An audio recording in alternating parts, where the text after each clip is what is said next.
In Hebrews 2:1, we're told that we need to give the more earnest heed lest we drift away. Hello, I'm Clarence, I'm the preacher, and I pose the question, is it really possible to drift away? The way the modern world works today, you would think that no matter what you believe, no matter what you think, everything's going to be okay. In other words, all roads lead to heaven. Should you be concerned? Should you be thinking about the possibility of could you get it wrong? Well, if you're going to go by the Bible, absolutely, you need to be concerned. The Bible warns us about false paths. It warns us about false teachers.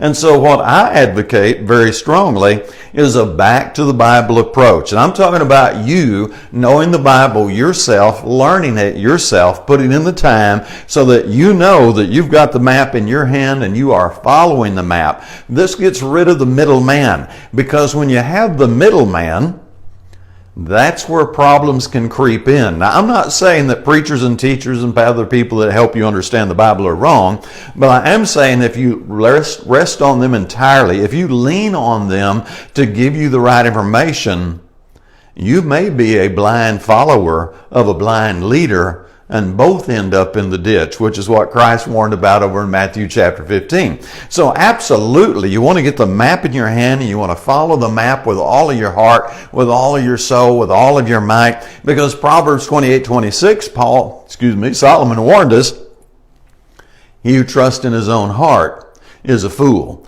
And if you don't know the map, then the only thing you can do is trust in your own heart. I mean, you can just trust that somebody's telling you the right thing, or you can just trust that you're feeling the right thing, but without actually having the map in hand and knowing the map, you're just simply trusting your own heart, which Solomon said, not a good thing to do. So what we recommend is Psalms 119:105, what David said, thy word is a lamp unto my feet. The word is our light. That is what guides us. And again, Christ, Matthew 7:21, was really pretty clear. You need to know who you're following. In Matthew 7:21, that's where he says, not everyone who says to me, Lord, Lord, will enter the kingdom of heaven, but who does the will of my Father in heaven. Obviously, all roads don't lead to heaven. Yeah, it's a nice thing for people to say, I guess. It's politically correct, but it's not biblically correct. In that same passage, in the very next verse, Christ goes on to tell about people who practice good religion in some ways. They cast out demons, they prophesied, and they did many wonders. And in the very next verse, he says, and I will declare to them, I never knew you. Depart from me, you who practice lawlessness. So again, this is the importance of getting back and learning the Bible for yourself so that you know firsthand what you're doing and not just relying on somebody else to tell you what to do. Paul also warned of the same thing in Galatians chapter 1 and verse 8. He said, even if we are an angel teaching the other thing to you than what we've taught you, let him be accursed.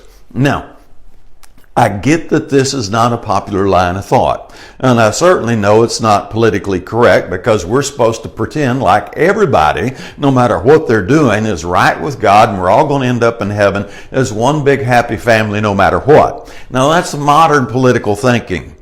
But if you want to follow the Bible doesn't think that way.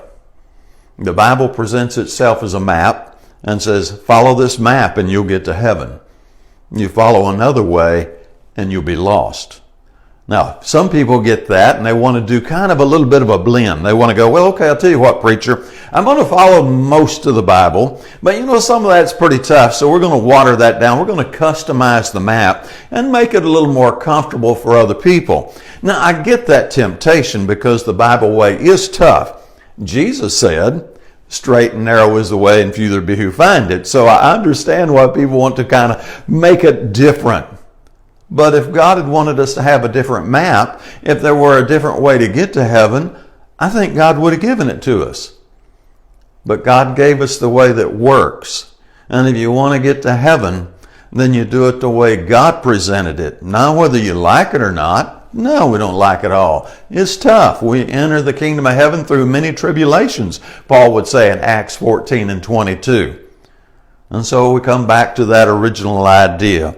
We need to give the more earnest heed, lest we drift away, because all roads don't lead to heaven. There's one way, the biblical way, Christ blazed that trail for us, and now we want to put our feet in his footsteps and follow him where he went. Hey, share this video if you think it would help somebody else. Share your ideas, your thoughts in the comments below. And as always, I hope you have a great day.